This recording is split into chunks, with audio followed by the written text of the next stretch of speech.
Our flight is until 9:30. So I'm like, okay, it's for about an hour to the airport, give or take, so I'm going, okay, I talked to you.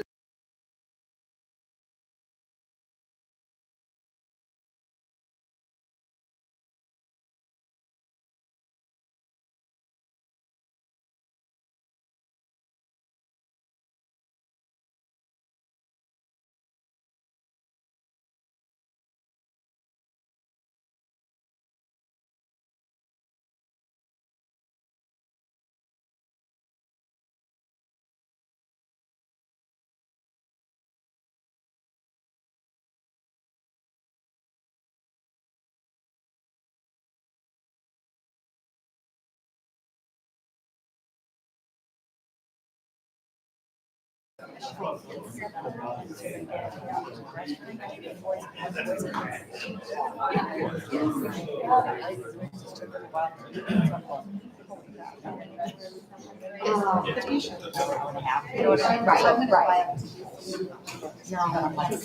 right, good evening, everybody. Welcome to the Bennington Board of Education. We'll call this meeting to order on this June 10th.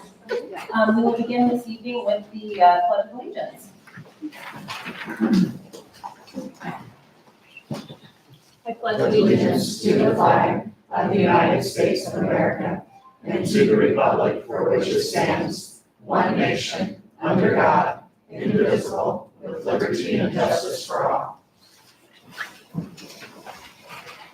Good evening. Our meetings are governed by the Nebraska Open Meetings Act, a copy of which is on the back wall. If you would like to speak at public forum tonight, we have these gold colored sheets that are in the back of the room. Welcome anybody to fill those out, bring them up to Jody here in the front. We're happy to provide an opportunity for you to address the board. Jody has verified our verification and publication of notice for the meeting this evening. So we will begin this evening with our public forum. Stacey's going to keep track of the time, so I don't have to have my phone out. The first person up this evening is Tracy Baker. I thought I saw you. There.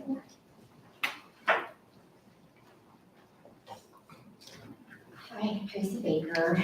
I always struggle because where I love that we have the agenda items and the PowerPoints out there. I mean, obviously you've seen and heard what people are going to talk to you about. So I'm just going to address some things that I had seen in the activities report that's going to be gone through tonight, specifically slide 14. Again, once I actually hear what they have to say, I may have some additional thoughts next month.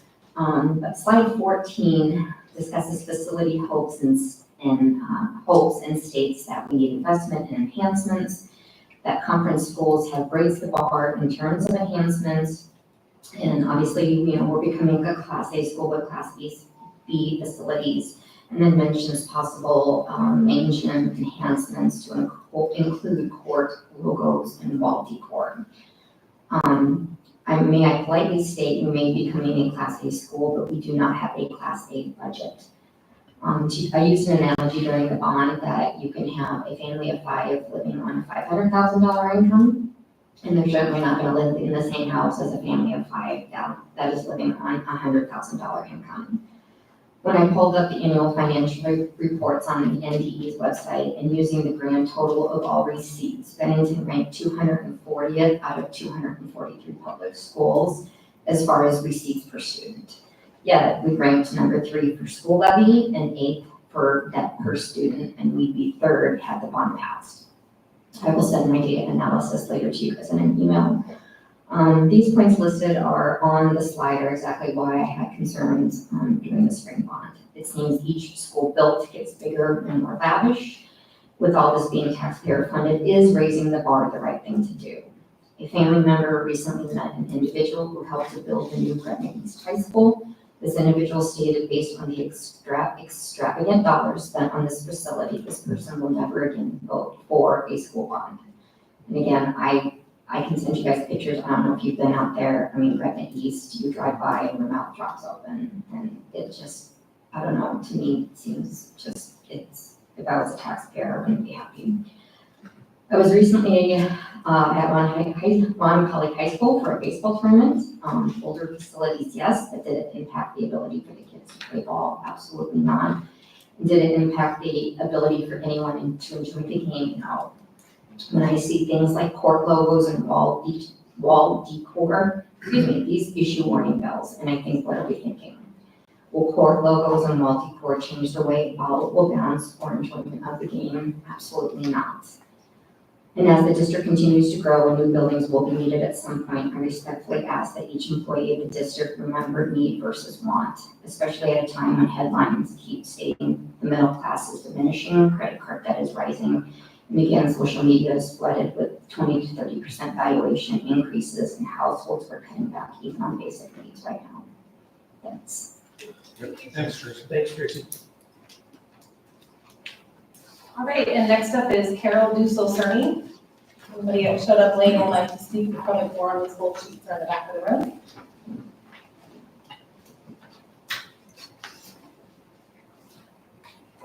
Hello.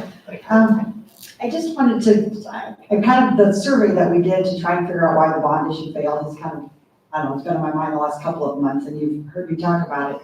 And so I'm just gonna go through just a little bit on that.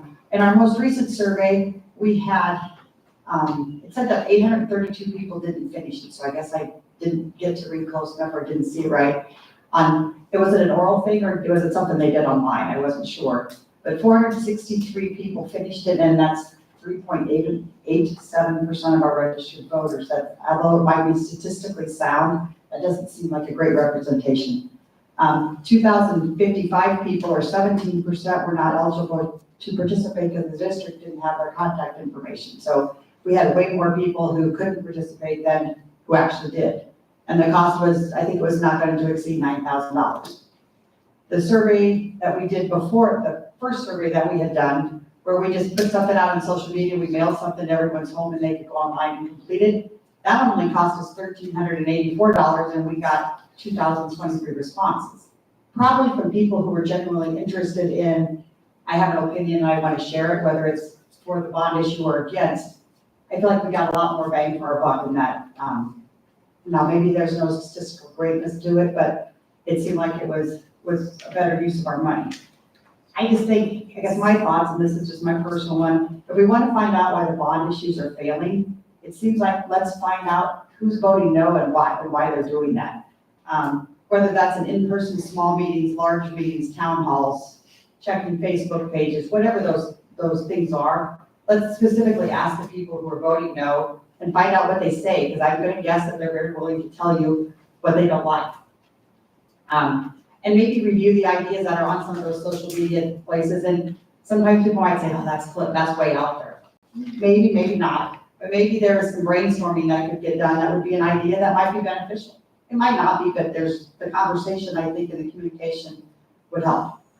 I meant to. No, the time. No, it's frozen. It's Okay. still going, I'll let That's you know. okay, I was like, darn. My experience, and I don't think it's, I don't know, I talked to a lot of people before our first bond issue. And what I found out why people didn't like that bond issue and why it failed was the debt level was way too high. These are things that I was told in one-on-one conversations. They felt that there was poor judgment was used in structuring 10 and 12 years interest-only bonds. And that while the mill levy kept steady, it put us in a tremendous debt and didn't really do us any good in the long term. Lack of transparency and trust in the administration and staff making the decisions. And money was spent without considering the difference between a want and a need, as if you were trying to impress somebody. Those are the things that I was told. I'm gonna guess that some of those are still the same because our second one failed. So I think maybe there's questions that I guess that I would think to be asked is, what have we learned from the past so we don't continue to repeat it and we get better? Maybe that's a process change. What can we do differently to show that the district is being a good steward of our money? And I see some good things, but processes have changed. I obviously come to all the meetings, that's not a secret. And I see some things and hear some things, but I don't know that I can necessarily always answer those questions, other than I see some things that I think are positive. But I don't think the public knows that. I don't think the public knows, okay, what are we doing to be sure that if we got an extra $50, we don't just spend it? What are we doing And I guess one example would be, we just spent $9,000 on a survey, and I don't know that we got a whole lot of information that we didn't already know. So I think we want to let them know what we're doing to make it better. Are we, what can we do to pay down that debt besides just the normal, whatever the amortization schedule says, but what are we doing? And I think that would probably go a long way, because the economy's not great right now, and valuations are rising, and people are tightening their purse strings, so seeing that the district is doing that, and they may already be, but I think if I can't answer all of them when I come to the meetings, those who don't come, probably don't know. Thanks. Thanks, Carol. Thank you, Tracy and Carol. All right, that brings us to our consent agenda for the evening. This includes the approval of the agenda, the approval of the minutes from our May 13th board meeting, presentation of June bills for approval and payment, as well as our personnel report. Steve and I had bill review this month, so I could highlight a couple of items in that regard. Just for the benefit of the board, to make sure everybody knows, the teacher computers were indeed purchased, and that expense came through this month. We also had the purchases for the ELA curriculum that was approved. The wireless at the high school, which we approved, I think, a couple months ago in our tech report or tech update, that expense came through this month. And I also saw some roofing repair bills. I'm assuming that's the Bennington Elementary repairs that we discussed numerous times. So some bigger expenses, just wanted to highlight for everybody. Steve, did you have anything else? Same one. All right, perfect. All right, there is a motion suggested. I move to approve the consent agenda as presented. Thank you, Steve. Is there a second? Second. Thank you, Jeremy. Jody, call the roll, please. Allison? Yes. Jeremy? Yes. Tim? Yes. Christie? Yes. Steve? Yes. Thank you. Motion passes. That brings us to our report and presentation section of the board meeting this evening, and we will begin with Ms. Dellock from Pine Creek talking about the elementary school report.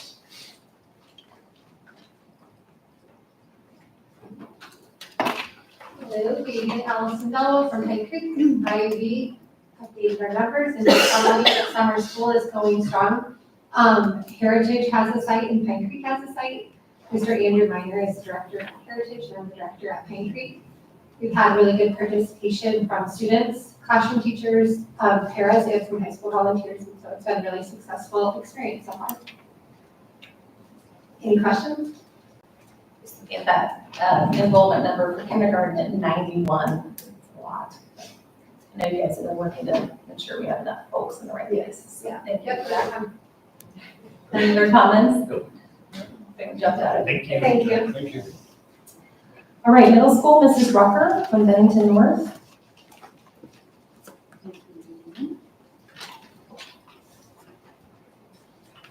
Hi, I'm Renee Rucker from Bennington Middle School. May marked a lot of celebrations once again at the middle school. We had our traditional 8th grade celebration at fair time, and both buildings took the opportunity to celebrate NSCAS and all student achievements with Kona Ice outdoor games. And we appreciate the PTO having support that. If you look, the concert for band this year was actually entitled Celebration, so we thought that was super fitting. Mr. Merida did an excellent job of getting our kids ready. 6th grade band, 7th grade band, 8th grade band performed, as well as the BSNS Marimba ensemble. We had a special presentation, which was super exciting if you were able to make it. Preston Nocita, he is a 7th grader at Bennington Middle School. He actually composed one of the numbers that was performed by the band. I thought it was phenomenal that Mr. Merida gave him that opportunity. I asked Preston, I said, 2 weeks, that's all it took you? He goes, yeah, I fine-tuned it a little after that. The band did a phenomenal job performing. It was so much fun. It really was a celebration. Any questions at all? That's awesome. Thank you. All right, high school, Dr. Lamberty. Good evening, Greg Lamberty, Bennington High School Principal. I want to just publicly thank all the spectators that braved the weather elements on Sunday. I think that was May 19th, maybe, for graduation, including Mr. Dreesen Mrs. Slobodsky. So Tim, I think next time we'll just call you, you're a local farmer, and you probably give us a better, more reliable letter. 243 graduates across the stage, 243 diplomas handed out. Another notable accomplishment, kind of some history for our school district, our building. Kaylee Bailey won the #1 singles title at the state girls tennis tournament. So that is a first ever for our building, for our school district. So we've had tennis for 4 or 5 years, and we now have a state champion. So also listed some on-track percentages for our current classes, and then some student success rates, the number of classes passed for review. Any questions for me? Thank you. Student services with Mr. Vonbeck.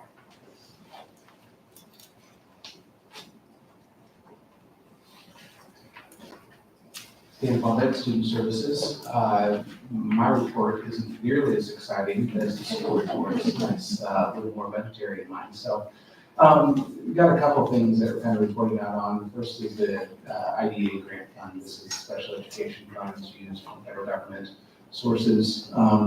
These are funds that are specific in how we can use them. This year we have $670,000 to use for our birth-to-five services and programming. This will be used for staff and para providing supports for students. We typically like to use those funds with staff versus items. When we buy them with items, there's a lot of kind of red tape that has to then be jumped through to make sure we can retain those items and use those. It takes a significant amount of resources just to follow those items to make sure they're being used appropriately. So the preferred use is with staff and salary and benefits when possible. If you jump down to the bottom of that, I'll also kind of focus on the ESSER $3. We had $623,923,000. Those are awkward numbers to say, it feels like. With those funds, those were allocated this year to be used for elementary ELA curriculum adoption for the years to come. Those were allotted this year, expended this year, and were approved by NDE on 9/30 of the school year. So, any questions? Thank you. Thank you. I did just one quick note, that will be the end of ESSER funds for us. We've now expended and been reimbursed on all ESSER funds that were provided Bennington over that 3-year period. Thank you. This should be our last report. All right, operations, Dr. Blumenthal. Good evening, Matt Blumenkamp, Assistant Superintendent. Each June, as far as I can remember, we've done a resignation report from the Human Resources Department.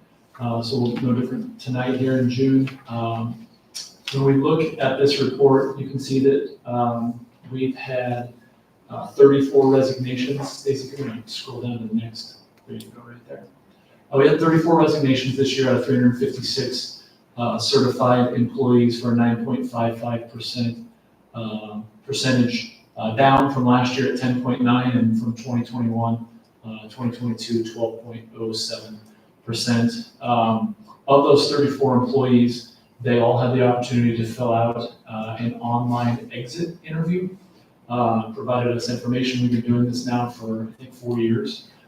From there, we then did offer those employees also the opportunity to meet face-to-face and have an interview with me if they chose to do that, with 2 individuals that chose to do that as well. So gather that information, look through that data, look at trends, look at that information to help us in the future, hopefully continue to reduce that number. Again, we're at an all-time high at 12% after 21-22.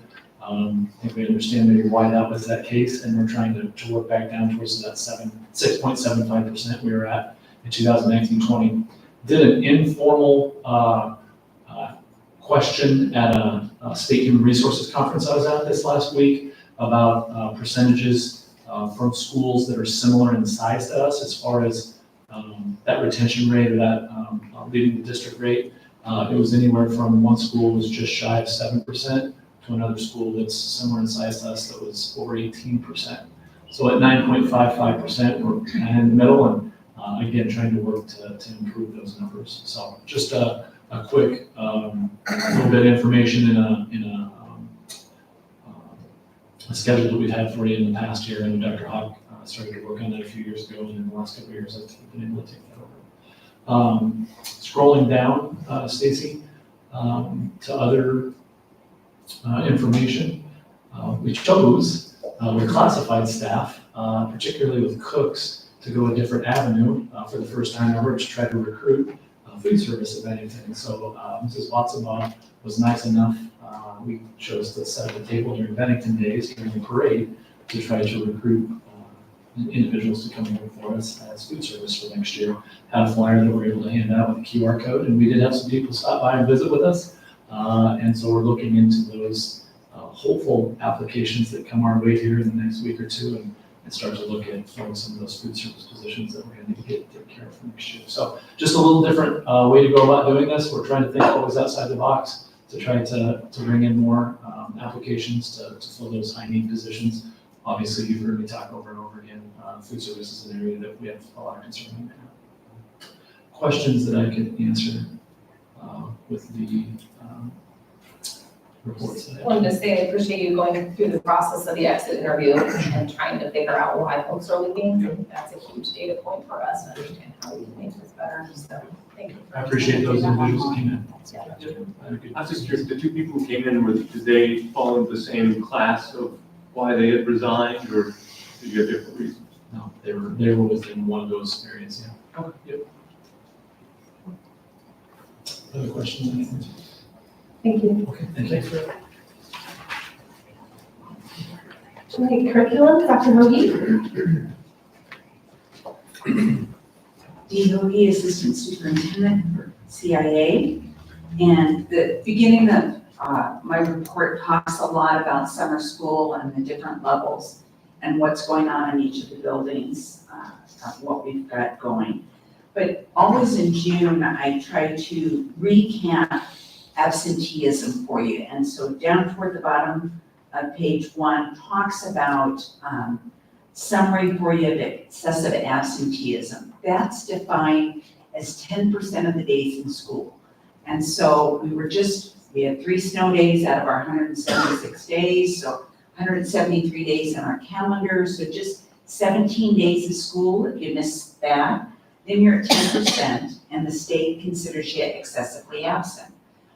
We also have students who aren't here all year, but come for a semester. They move into our district for a shorter amount of time. They are still calculated not on 17 days, but on that 10% number. And so when you see the numbers here, that reflects students, whether they're here for the whole school year or just part of the school year, how many by grade we've had. So it overall, compared to last year, looks like a big growth, but in reality, the group of students who are absent 20% of their school year, those are kids we're really worried about. Can they gain enough knowledge and experience in a year to really continue to move forward? And so that number over the year has decreased. So Stacy, if you move to the next page, this gives you an idea of the 10% absent. As a district, we're just over 9%, which is high. We're worried about almost 10% of our kids being absent that much. Some buildings are doing very well. Our elementary is lower than high school or the district overall. But our group of 35 days, you'll see that number, we've gone under 1% again, which is a good thing. We want kids at school as much as possible. But overall, we have a wonderful attendance rating. So our average daily attendance is 95% or higher in almost all of our buildings. And so a great percentage of our kids are here most days of school. Our principals follow this every single month. They look at a list of the kids that have been gone, how many days they've been gone, and work with individual students and with families to try and get to the root cause, what's going on. It's great if it's easy to do if it's a vacation. You know, we understand families will do that. But then that same family may experience some health issues, and now they're at 10 days absent or at 12 days absent. And so it's hard to anticipate those things, but that does hit some families. And so our principals and administrators really try to meet with those families. And so they have a list of their kids who were considered excessively absent this year that they can do a jump start. When we start next year, let's jump on that immediately and make sure that the families are aware of that. Part of our AQuest rating for are we an excellent school, a good school, a great school, excessive absenteeism is part of that we're scored on as well. So it's something we're always working on because it's always best to have kids in school. So that's kind of a summary of the whole year on attendance that I want to share with you. Any questions I can answer for you at all? Parents are always contacted, correct? They are, every single day. This is, And it's just a trend, I mean. It is a trend. Overall, since the pandemic, absenteeism has gone up across the board. I was just gonna make that same point. Thank you very much. All right, Dr. Claus with the superintendent report. Okay, first I was gonna talk about our bond survey results, and so last board meeting, we outlined that NS Consulting is gonna be consulted with to do a representative sample survey of our community to find out why people voted yes, why they voted no, or what their thoughts were. They did have 463 survey responses from patrons that did create a representative sample, almost exactly of our demographics in our community. Based on that information, they believe there's an error rate of less than 4.3% and a 95% confidence interval. So I want to outline a few of these. The full executive summary is obviously provided to you guys and online, but a few things I want to point out. The first one is the question, did you cast a ballot in the 2024 bond election? 95% of those that responded did cast a ballot. 5% did not cast a ballot. So NS Consulting is having trouble receiving information from those that didn't vote in the previous bond election. And so that was the very first outline data point that I think is important for us to discuss. Next one is those that did not support the bond, and so had a pretty decent number of people that provided input that did not support the bond. About 31% said the district had too much debt. 28% said others, so that was a various number of things. And then 20% said the cost was too high, and by that I think it meant the levy associated with it. For those that didn't support the bond, 27% did so because of growth. 21% indicated they had kids in the district, which is why, and then 17% just said the bond was needed. They didn't really provide a rationale for that. Reason someone didn't vote on the 2024 bond, and so these are the people that did not vote. This is not a huge number because they didn't have a bunch that responded on here, but 56% that didn't vote, so they didn't remember, they lost the ballot. 13% said they weren't swayed one way or the other, so they just didn't vote. And then 13% said they weren't aware of the bond issue.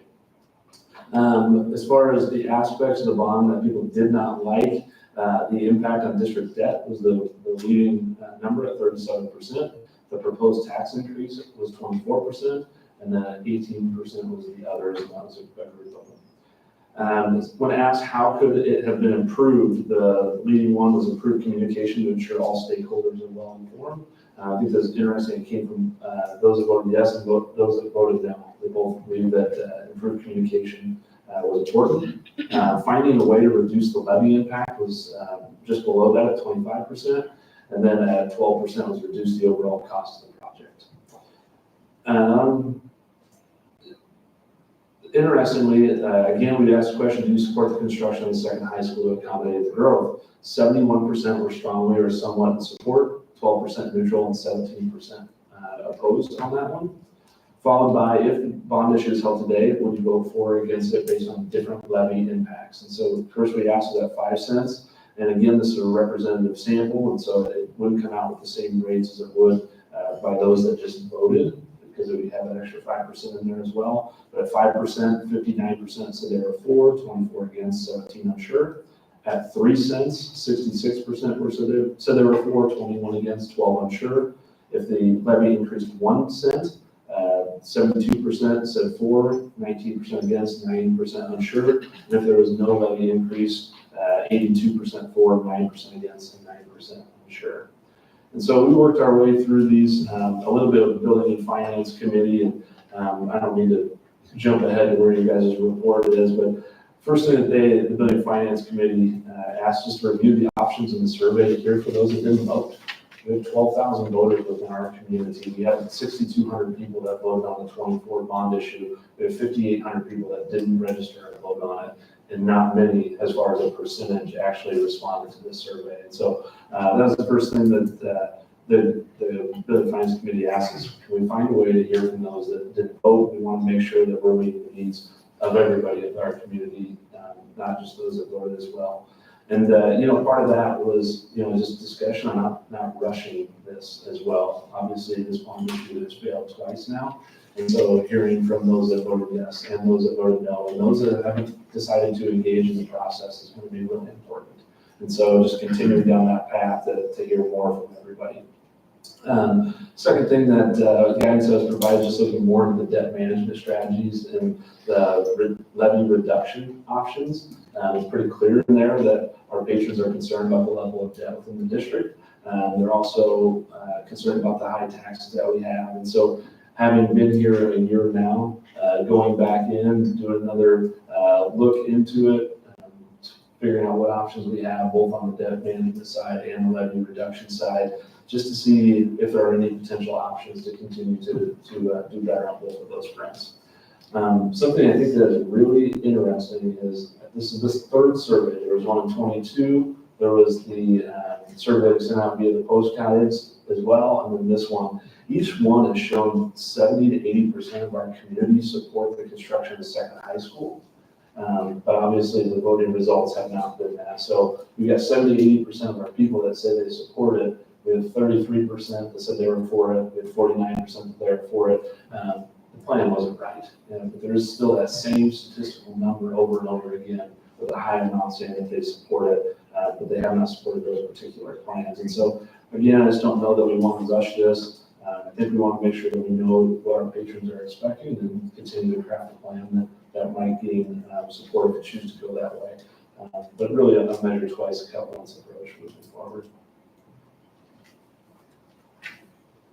Keep going with the report, or do you have any questions that you guys want to ask? Any questions on the survey or the direction of the Building and Finance Committee to ask the administration to take feedback? Missing, you covered what the task was asked to do. Okay. Two other quick things. Next one is the director roles. We've talked multiple times about how with the retirement of Dr. Hoagie, we are taking that position, splitting it into two director roles, director of elementary and director of secondary education. I spent a lot of time over the last couple months really looking at that because there are several K through 12 initiatives. Obviously, they can work together, but they're also going to have a lead eventually on each of those. And so Dr. Hoagie's done a great job outlining as best as we can all of her different responsibilities, and we've attached on there of who will be in charge of what. And so even if there's I'm going to use accreditation, just kind of talking about it. We have a K through 12 accreditation process. Both Mr. Feeney and Dr. Tyndall will both be involved. At the end of the day, it's nice to have a point guard. We have somebody that's going to be in charge of each. And so we have taken all of those duties and we've split them up to make sure that they have a lead, even though they'll be working together within their respective areas. We've sent that out to staff. We put it online here. And we feel pretty good about how that we've been able to delineate those roles just to ensure there's proper oversight for everybody. So those are there listed there for you. Things large change. We expect some errors and omissions, and we're going to get to October and look at each other and say, whoops, we forgot about that one. So we appreciate a little bit of grace and understanding as we work our way through that first year. But we're excited about these changes, and think it'll be positive for our kids. Last thing I have on there is just the learning community. So this has not been approved yet. Learning community met about it at their last meeting, and I believe it's going to be on their agenda at the next one. But they have reallocated some funds for 24, 25, and how those are going to go out to districts.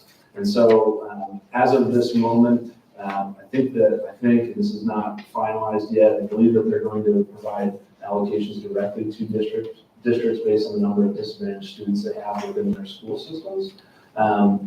Bennington, they have a minimum allocation of $100,000, which is what Bennington qualifies. We just don't have enough students based on their formula and their rubric to get over 100,000. So we would go to $100,000, and we need to utilize those in an area that's going to help support disadvantaged students. So probably in early childhood, extended learning, instructional coaching, somewhere along those lines as well. This is a really, if this comes to fruition, be a big positive for Bennington Public Schools. We've never received that kind of money from the learning community in the past. And so our allocation for them can go up significantly here. And if that becomes true, we'll work that through the budget process and see how we can best utilize those funds.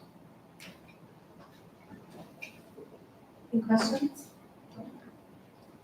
Great, thank you. Thank you. Next up is our committee reports. I know you highlighted one item on the building and finance committee notes that took up considerable time in our meeting. So Sorry about that. It's okay. It's an important topic, so thank you for addressing that. We also spent quite a bit of time looking through some purchases and repairs and maintenance type things that are taking place over the summer. So thanks to Dr. Lillicamp and Claus for coming up with the list of items that really need to be done. Do you guys want to highlight any of those items? Just the playground drainage to the north of the elementary here, it's been quite a mess for quite a while. And when you get 6 inches of rain, total 20, it's pretty tough to keep water out of buildings with the slope we have back there. We have made some decisions, I feel, as a committee that we feel pretty good about. I just don't know that anything can stop that much water when it rains 6 inches plus. So we are doing some very positive things for it. I hope it's the last time that we have to deal with anything like that. So that would be nice when that gets done. Thank you. Any other questions after reading the notes? And then, sorry, notice did go out to parents and those families who have been in elementary, letting them know that that playground's going to be closed here for about a month while that takes place.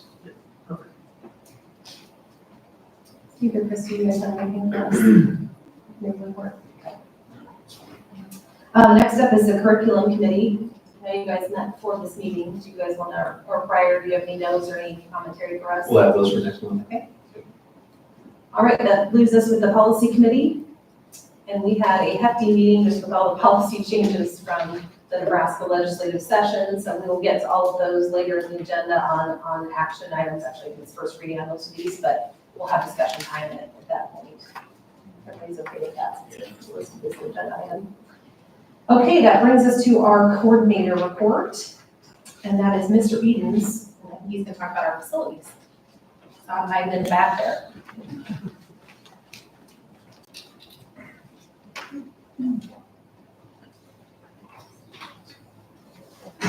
Good evening.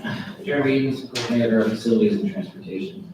My report's just kind of a summative of what we got going on this summer. So I do have a new tool that I'm kind of using. It's a master schedule. There's a link in there for board members to take a look at. With this new tool, it does help me track and plan our big ticket items that are listed on my other document. So we're 10 days into the schedule right now. We're actually 1 day ahead of schedule, so things are going pretty well so far this summer. Concrete repairs, so Heritage Elementary, Bennington Middle School, we selected Tom to do those repairs. It's a fibercrete solution that's going to take care of some of the cracks and crevices that have developed over the years. Stratford Elementary, there's going to be some repairs done. Those are going to be done at no cost to us. Our snow contractor created some damage in some curves and some other areas, and it's going to repair those at no cost.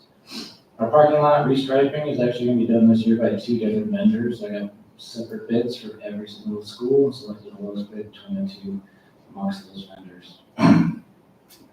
Pine Creek Playground, working closely with administration on that. Hopefully we'll see some movement on that pretty soon. Fences at Heritage and Anchor Point. We can expect work to start on that on July 1st and wrap up July 11th. Bennington Elementary Playground and Drainage. I'm actually going to start that project on Wednesday. The high school roof replacement is going to start on the 16th or the 17th of June, and it should take 41 working days. And we're going to start work on a sensory room here at Bennington Elementary. It should be a pretty quick 5-day project. That work should start in about 2 weeks. Our stadium restroom at the high school, we're going to add some heat in there. We've had some Major issues the last 2 years with pipes freezing. We can expect work to start on that this week, actually. Those parts finally did come in. Work orders, since I started, my goal has always been to have a limited number of summer work orders. The reason for that is I want issues for our educators to be fixed when they happen. I don't want us to wait until summer. So I believe when I started 7 years ago, we had like 300 in June that came in. This year we have 63, and that's down from 101. Currently right now, updated as of today, we have 20 work orders completed so far. Summer cleanings can be pretty standard, full carpet extractions, high dusting, deep sanitizing, deep cleaning, disinfecting locker rooms, stripping, waxing, polishing terrazzo, all that fun stuff. Any questions? Yeah, on the high school, did we get any more held in because of the last storm for the rest of the roofs, or? We went up there, I think the damage at the high school on the roofs was significantly less or not as noticeable as the other schools. I still haven't heard back from the insurance adjuster after our visit that we had last week. He took a lot of pictures of the other schools. So major ones were going to be skylights at our elementary schools, where all damage pretty significant. Thank you. Thanks, Jeremy. Thank you. Thank you. All right, next up is our spotlight report on activities with Mr. Kessel.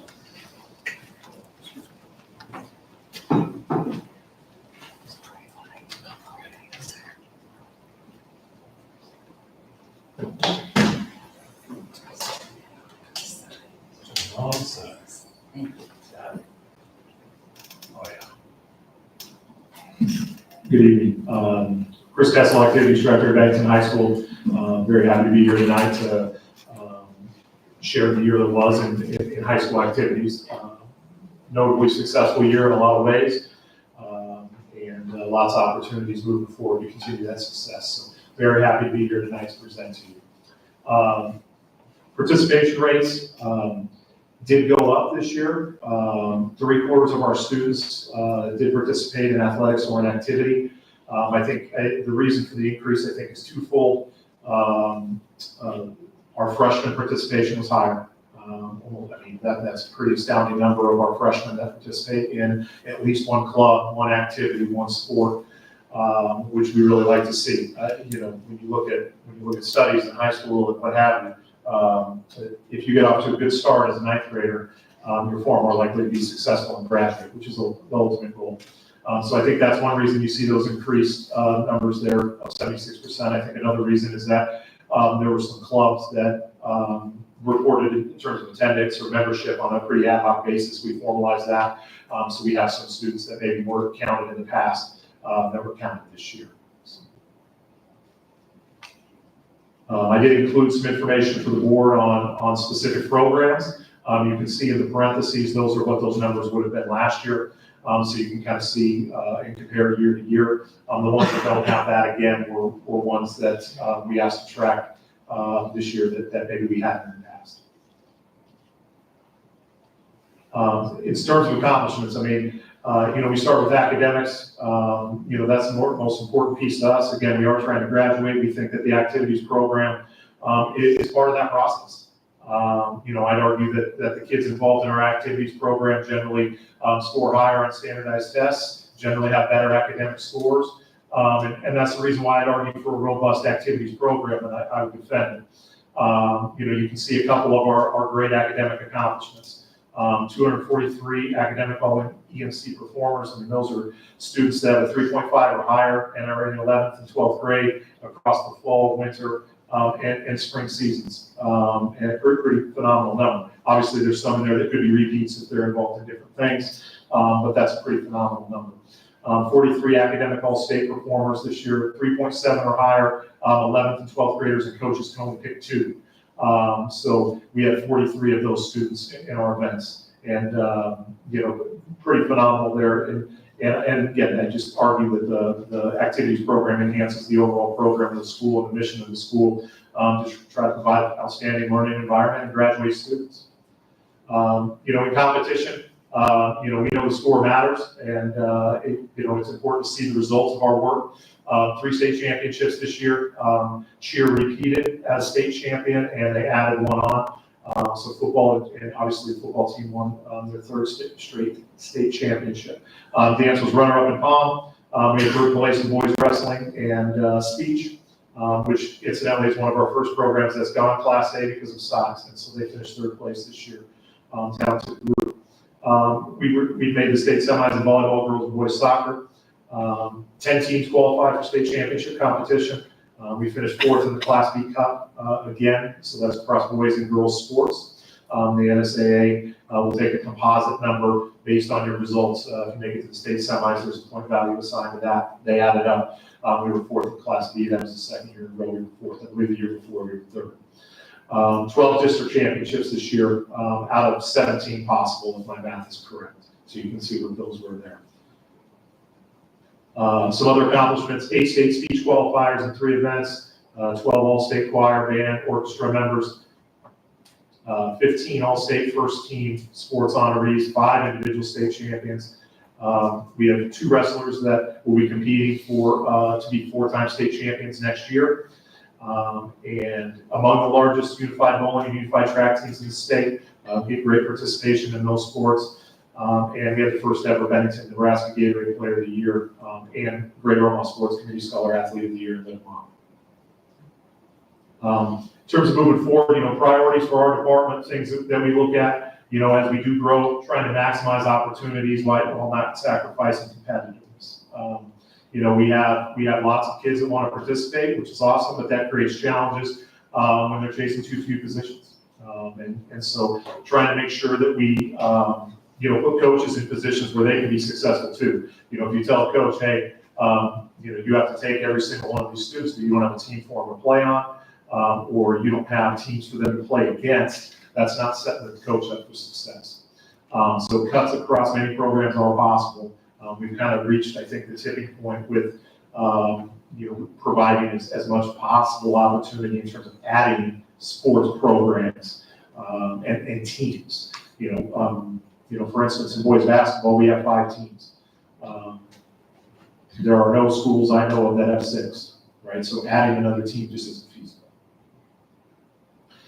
Managing that space and capacity as we reach it, having practices and contests, doing those safely. Some particular sports and things that I'm interested in. Girls tennis, where do they practice? How do they practice? Girls and boys wrestling. Our weight room. If you come up, I urge you to come up on any given Monday through Thursday in the morning and see the number of students that go through the weight room and participate in those to try to better themselves and their teams. And it is a coordinated, intricate dance to make that happen. So very, very grateful to our coaches who manage that far better than me. I would say, another priority is coach and sponsor compensation. We're very competitive with our conference, but it seems more and more with our proximity to the metro that our candidates that would come and coach for us, they expect Class A compensation. I have one position I still have yet to fill that I've offered to 5 different candidates and they won't turn me down. That has never happened in the past, and I think that has to do somewhat with our location where we sit in relation to other schools, and the fact that we've had success, so people know us, and they say, if I'm going to come here, I need to be compensated for that accordingly. But it does impact retention and recruitment. I can think of another coach that did decide to come and took a $3,000 pay cut to do so. So those are things that are on my radar, and I'll work with the district administration and the board to bring those things to light. Obviously, the transition to what's next, whatever that might be, and what the taxpayers decide for our community. Right now, it's that move to Class A, which I'll talk about shortly, and then possibly new building moving forward. But right now, it's more focused on Class A and where we are at the moment, what's in front of us. Obviously, growth, always things we talk about here. As we do grow, what policies, eventually what boundaries might be like. Those are things that I hope the board is looking at, and if I can provide input, I'd love to do so. The move to Class A will not be next year. It will not be the year after, kind of as I'll describe in a second. Our enrollment could be there in October when we send that to the NDE. That's when that's due to the NDE, and that's where the state, the NSAA takes the 9 from 11 enrollment number, and they say, okay, you're 850 or you're 880, you're Class A. We could be there in October, but we will be there next year. But regardless, the NSAA has switched to a 2-year scheduling cycle for all sports. So as a result, we will be Class B no matter our enrollment through 2026-27. So that is different. That is only for Class A. The context of that, I'm told, is some schools that were continually on the bubble, and they would move up and down, and that caused some consternation amongst their Class A brethren about whether or not they would be there to play. Oftentimes you play a home and home, right? You'll play home one year and you go to that place the next year. And so that caused some consternation between those things. But as a result, that gives us some certainty through 26-27. Obviously, budget, always something on mind, and to have athletics and activities programs that are growing, and just the nature of inflation in the world today, costs have increased. And they've increased simultaneously while people's expectations have increased. That's made it challenging on some level. And we want to respect taxpayer dollars. We also want to provide the best experience possible for our kids. So, what that looks like through district administration and the board and myself, those are dialogues that need to continue. The one thing we have seen that we just have no control over is officials' costs. We have to have officials to manage our games, and we don't control what those rates are. Oftentimes they work in 2 or 3 year contract windows, and then they essentially send you a document, and they say, we'll assign these officials, but this is now the cost per game per level, and those have gone up. And so, what we found is that we're generally not covering our costs of officials. Generally might be a little too strong. We are not covering our costs of officials at many of our lower level events that are lower level only. So if I have a reserve girls basketball game and a reserve boys game, the cost of officials for an evening might be $240, but we're only making $200 coming through the gate, which means we lose money on that event. And it puts more pressure on our varsity events to just keep things balanced. And we have more of those events than we ever have because of growth. So that puts some strain on us. I would recommend that we raise our fees for lower level only events from $3 and $1 to $4 and $1 to try to just alleviate that gap. From my perspective, I think that's a fair price. Family of with 2 kids and 2 adults can still get into any of our events for a $10 bill. So I hope that works, and then also kind of staunches some of that bleeding with some of our lower level events. Continuing on, for those that don't know, our programs are funded with a lump sum from the district and for the high school and the middle school. And then we have activity ticket sales, which provide a discount to families that go to a lot of events. And with the increased cost, these haven't been updated in my time here. I would recommend a slight increase to the family pass and the single adult pass. I'd recommend keeping the student pass at the same rate to try to keep students in the stands and students coming to our games and being involved in our activities. But that's something I would recommend to the board and to the district to consider. We could also eliminate the family pass. I don't know if I really favor that, but we are the only school in our conference that has a family activity ticket. All the other schools in our conference have student passes and single adult passes. So. The Booster Club continues to support us at a high rate. Coaches' requests, you see the amounts of money that were given out from the 1st of January 2023 through the 1st of January 2024 to our programs. And I give some examples of some things that our coaches requested, or our athletic trainers or weight room staff has requested, and that they helped us with. They also help by paying out our groups work concessions for many games. That provides funds for our teams too, in exchange for their labor at our events. And the Booster Club provides meals for teams, scholarships for our students as well. So those are all things that help with budget. I have heard anecdotally of some desire for cashless ticketing. More schools are going this direction. And that's something I'm hoping to explore in the next year.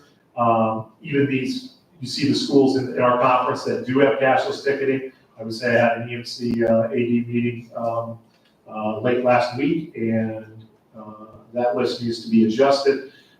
Blair and Norris have piloted a cashless ticketing option as well. The challenge with that is that there's fees on every single ticket sold. You know, in an effort to not pass those on to our taxpayers, we would probably eat those costs. I think there's some benefits gained toward more accurate reporting in terms of people that come to the gate every night. But just something to consider. Some people have also mentioned Venmo. That's an area where I would have probably some security concerns related to that. I instruct our coaches not to ever use Venmo as a means of policy and procedure, or I should say practice and procedure. Some areas of need that I look for, again, trying to divide things into needs and wants, make sure we're good stewards of taxpayer money. Tennis courts in Bennington somewhere that's a need for our community, I think. Our tennis team, we've had noted success there, but they do not have a facility in the community that they can practice their skills at. We are due for home and away football uniforms. That's always a significant expenditure due to the numbers of participants involved in football and the cost of those uniforms generally. So I see that being a large expense going into the fall of 2025. Band uniforms, our band program has increased in size, making sure we have enough uniforms for those participants while also keeping in mind that, you know, band uniforms often last 10 years or longer. So if we do happen, if the community supports a new school at some point, and you buy new band uniforms now, is that a wise use of resources? So how do we manage that? A streaming solution with announcing, that is an area that I know in talking with patrons that they would like for their families. I think this is an area that the organization Blair Sports Network that does a very good job in the community of Blair and has expanded those services. And they provide some unique funding options to make that work. And Blair High School receives some money related to that and navigating that piece. So something I'd like to look at moving into next year and beyond to meet that community request. Transportation upgrades, I know we had a few situations earlier in the year. We talked about, you know, extreme heat and extreme weather when we have long bus trips, and not many of our buses that traditionally had air conditioning on them. So sometimes there can be a safety concern related to that. The district did purchase a used bus this past year that has air conditioning, but it's something maybe to consider as we look at transportation moving forward. And then storage across programs. As you add teams and you add opportunities, you add uniforms, you add equipment. And so there are some challenges there with storage across our programs and where we store large band equipment, for instance. Most of our band utilization is on space for them to practice and rehearse. So, how do we store the equipment that sometimes is very sizable? And then, and looking at volleyball and basketball storage table replacement, we've had the current one since the school was created. Facilities hopes, these are more areas that I would desire we go in. As always, that's a conversation with district administration and the board on the challenges in between needs and wants. But I do firmly believe, that Bennington can and should be the best place for athletes and activities participants to play and participate. I think that's what we want, and that's always the goal. And as I said earlier, I think that connects to our academics in powerful ways that help make us the best academic school in the state as well. And so these are just areas that I think we could add to the experience of our athletes and make our community attractive to those that are not here. Obviously, these things require investment, facilities enhancements, not simply maintenance. And I think, as we go around, it is true. Conference schools have raised the bar in the last 5 years or more in terms of facilities. And, I can cite those various projects at the high schools in our conference But, what was standard maybe in 1995 or 2005 is becoming less standard. It doesn't mean that we can't still participate, but like I said, my vision would be that we're the best place to participate in the state.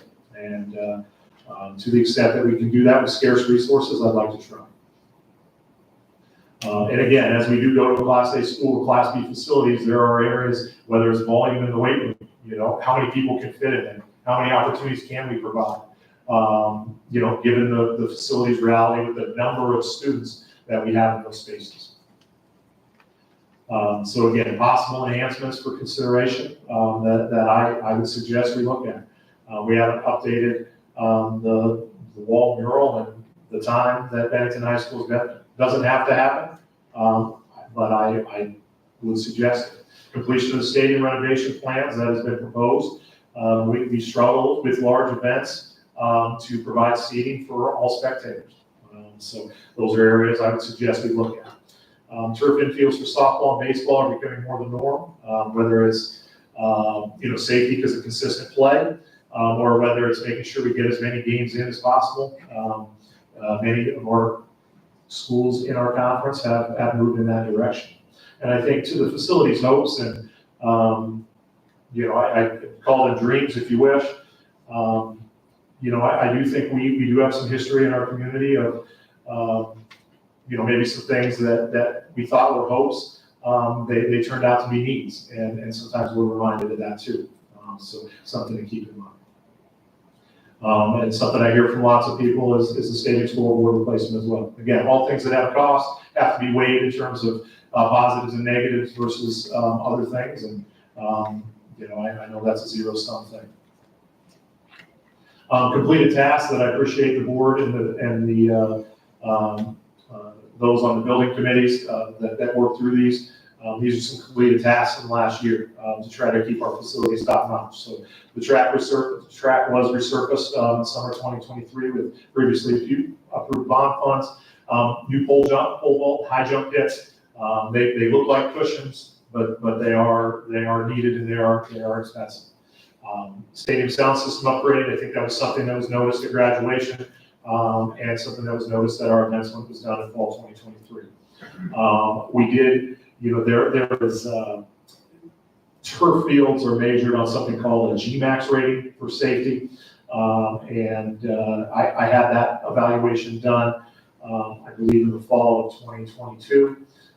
We were within safety limits, but they did suggest that we add some, essentially, I guess you call it insulation or padding, because some of the rubber over time in the turf field leaves the field, whether it's rain or whether it's it's on kids' cleats or what have you. So we did add more turf rubber this in the spring here. Shot clock installation, that was pushed to us by the NSAA, which said we had to have shot clocks for all varsity level basketball competitions. So we did that, and the training room expansion, which had been in the works for 3, 4, 5 years, was completed in the winter as well. So thank you for your support on those needed issues. And miscellaneous program costs, just some other areas that, we see fees and agreements with other groups or for our students to be able to compete. Baseball, we have an agreement with the city. Boys and girls golf, they practice primarily at Stone Creek. Our larger events have to be held at River Violets Golf Club. And you can see some of the information there. Girls tennis, they practice at 2 facilities primarily, Mount Michael and Genesis Health Club, and you can see the costs associated with those. But I believe that's it. Again, I appreciate the board's support, the community's support on a great season for our students. When you're at a school like Bennington and you have the opportunity to work with coaches and athletes and parents that are so engaged and want so much success for their community and for their teams, it's really refreshing because I can tell you I haven't always been in those locations, and the difference is real when that support exists. So thank you. Thank you. Appreciate it. Excellent. Thank you. All right, I think that wraps up our reports for this evening, which brings us to the unfinished business before the board this evening.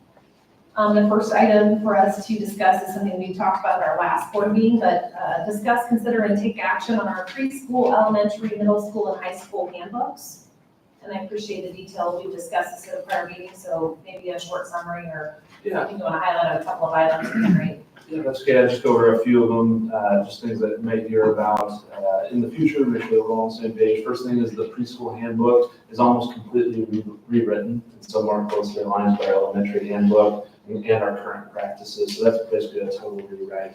At the elementary schools, our teachers will take the students out for recess as long as the temperature is above 20. That's going to create some consistency across the district and everybody doing the same thing. And so it's important to get those kids out for outdoor recess. Another one, just a little change, but something I want you to be aware of, is siblings will no longer be able to attend classroom parties while their parents are helping. It's just become a little bit of a safety concern and a capacity issue for us. And so no siblings belong in there. The middle school, there is a change of the students that feel ill. We ask them to go in and let the health office know prior to calling home. Right now, we got too many kids that are just calling their parents or texting their parents, telling them that they don't feel good, parent will show up, and the office had no idea. And so just trying to be a little bit better on that. At the high school level, just a few quick things. The cell phone policy, just refine, make sure that the students are silent and out of sight. So if they're in the pouches on the door, make sure that they're silent as well. And if they're not in there, and it rings in the bag or vibrates within your bag, obviously that would be an infraction. So just being clear on that one. Parking lot access, we don't know exactly what parking lot access looks like, so we know the number of drivers and cars that need it, but we're going to have to restrict parking lots at some point here. And so the handbook will reflect that practice is going to take place. Another one is just the PE class enrollment. Another one I think that's kind of important for you to know. This limits the students to one PE course per semester once a student meets the graduation requirement. We don't have enough PE courses to handle the number of students that we have within the high school building. And so we'll have to limit the number of PE courses somebody can take, a student can take. And then on page 57 as well as our activity prices. That is what Mr. Kessel just got done talking about as far as what activity prices would look like, both to get into the events in those lower levels and then those activity passes as well, which I think were some modest and reasonable increases in price. Happy to answer other questions, but those are kind of some highlights. I think I mentioned this last time, but just emphasizing the communication, right? Because some of those topics are sensitive topics to folks, but they said we can notify them well in advance. I know the building principals will do that, but any extra communication to alleviate those concerns, I think would be really helpful. Absolutely. You else any more questions? All right, I move to approve the preschool, elementary, middle school, and high school handbook for the 24-25 school year as presented. Second? Thank you, Steve. Jody, call the roll. Jeremy? Yes. Tim? Yes. Christie? Yes. Steve? Yes. Allison? Yes. Motion passes. That brings us to our first item of new business for the board this evening, to discuss, consider, and take action to amend the 23-24 budget. Dr. Fuzz, you want to give us a very brief explanation? We had a hearing prior to this and an opportunity for public comment, of which there was none. And so if you want to let those in the room that maybe weren't here for that, just a little bit of information on this. Yeah, so when the NDE budget was approved by the board in September, it had a QC Puff budget amount of $4,214,295. In November, the board approved paying off those bonds early. And so when that budget was set up, it was set up to pay off those bonds, but it subtracted out the federal subsidies that were helping pay those off. And so we actually pay those, followed by our reimbursement from the federal government.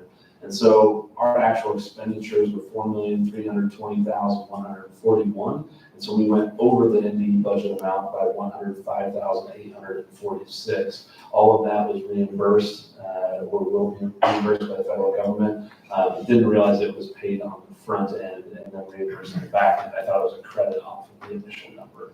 And so readjusted the budget. This has no impact on tax asking or tax levy or anything.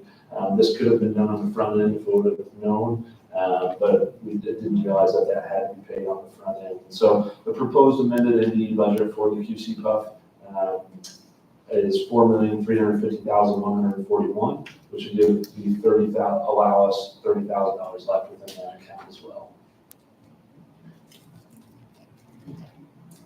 Any questions? I know we had an opportunity to ask at the hearing, but just making sure nobody had any final questions.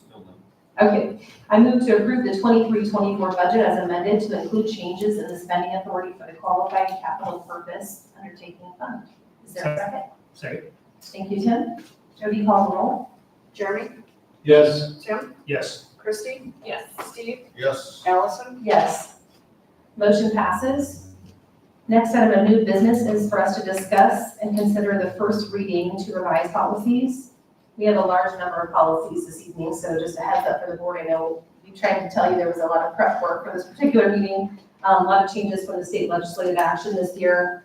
So I don't know if we're gonna go through every one, but I guess Dr. Claus, if you wanted to highlight some of those for us. I know they're all available for folks to review if people want to see, as well as the public, but maybe a short and condensed version. 35 policy revisions is more than I guess I've ever had in my career, and it might double.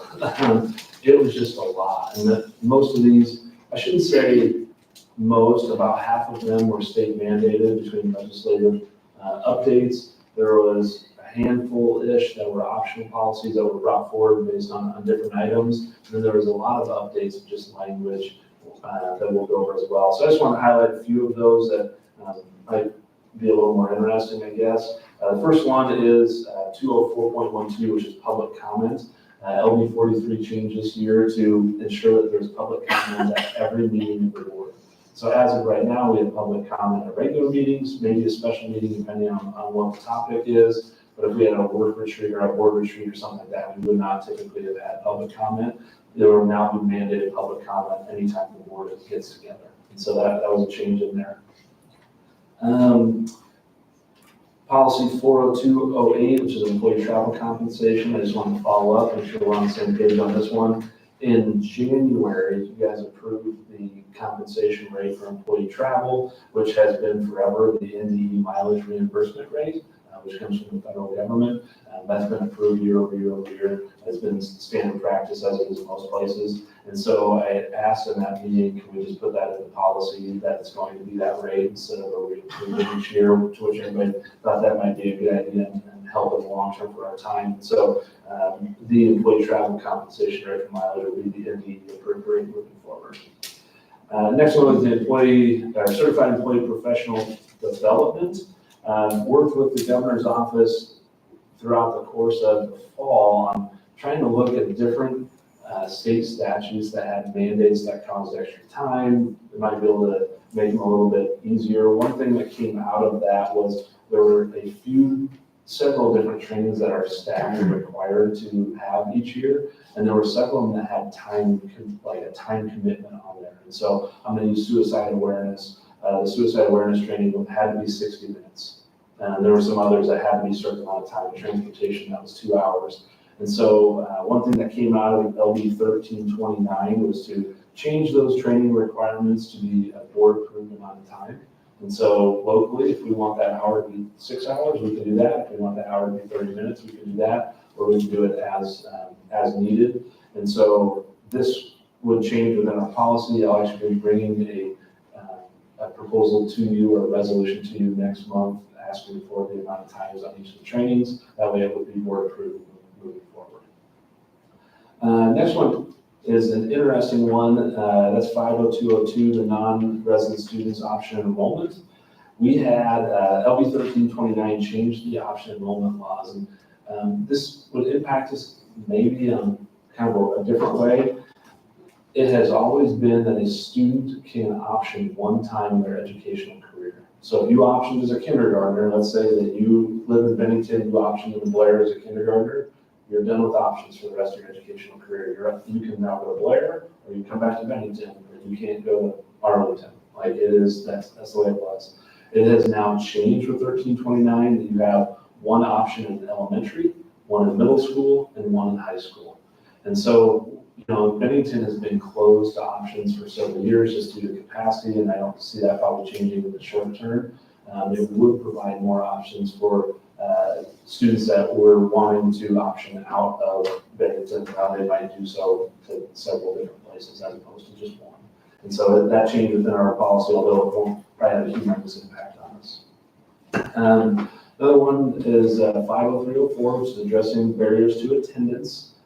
This is on the heels of Dr. Hoagie's report earlier of those, what is counts and what's exempted out of the count that goes to the county attorney.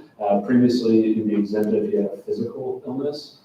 Now it is physical and mental illness. So those both would count as exempted absence as well. Policy 50417, which is the question of students by an outside agency. I thought we had a really good discussion on this one as well.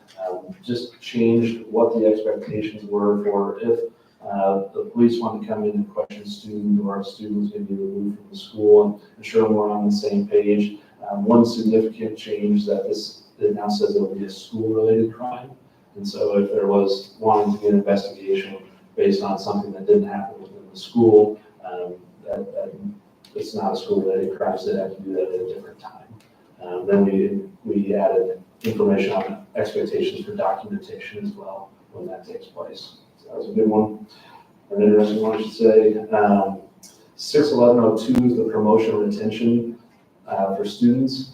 This is a really big change within our state laws. So LB 71 gave parents more authority to require their students retake a grade level. And so for students in kindergarten through fourth grade, a parent may request their student to retake a grade level if the student meets any of the following criteria. So there is academic needs, illness, or excessive absenteeism. So if you're in kindergarten through fourth grade and your student meets any of those, you have the ability to have them be retained as a parent. In 5th through 12th grade, if they meet one of those qualifications, since the qualifications for retention must be during the school year and it has to meet the excessive absenteeism, and the parent can follow the outline process, they could have a student retained in 5th through 12th grade as well on excessive absenteeism. That would go up to Dr. Hoagie's presentation as well. That's quite a change for us. 61107 is a graduation requirement. This, because it's a graduation requirement, I want to make sure that we highlighted this. LB 705, which had been last year's legislative session, it mandated the FAFSA be taken in order to graduate or meet graduation requirements. So students now either have to take the FAFSA to graduate, or the parents have to sign the opt-out form. This could potentially become an issue for us down the line, to be quite honest, because getting 300 kids to take the FAFSA or sign the form, I have a feeling is going to be a little bit of a chore as we get down the home stretch. And so want to make sure that we highlighted that one as well. And then the last one I had I just want to talk about was there was 8 policies we've identified that either said previous student services directors or Dr. Blumenkamp by name or previous superintendents as the person of contact, to try to make sure that we are a little bit, we don't have to update our policies every time personnel changes. We have changed each of those away from the name and then to the title of who's in charge of it. So if our student services is in charge of that particular area, and that would change to our assistant superintendent, we would change the titles, but we won't leave the name on there. That way we don't have to do this every time there's a change in personnel, which I thought was a great suggestion as well. So that was, I don't know, 10 or so of the 35. Just wanted to highlight those for you and happy to answer if there's other questions. And no action this evening, just reading them for the first time, so opportunity for discussion, or certainly we can revisit next month as well when we do the second reading. Absolutely. That was a lot for the non-policy committee folks, Yeah. especially. It was a Steve long and Jeremy and I meeting, have had the pleasure of hearing all of them a couple of times, so. It was an opportunity.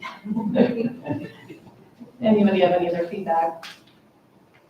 I just appreciate you going through and telling us what's a state statute and not optional. That helps me know what leeway we have as I read through. And so thank you for providing that information as well. I want to thank our policy committee because, state statutes it's kind of what we have to do. We don't have a ton of option on those, but especially those optional policies, they spend a lot of time asking questions and revising, and I think ended on some pretty good products. Thank you for that. Next item is to review and discuss our superintendent evaluation.